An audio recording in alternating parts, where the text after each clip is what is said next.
Here's a couple trailers. This one just got wrapped.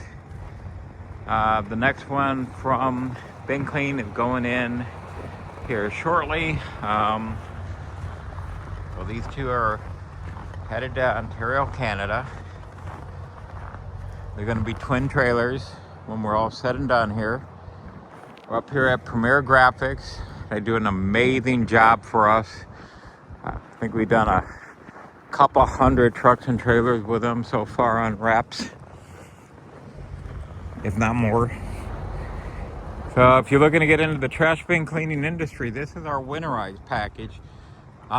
This had double doors on the front, double doors on each side, panels in the back, a roof. This can be worn through the winter time. Got soft wash chemical spraying system on both these trailers. These are fully loaded packages.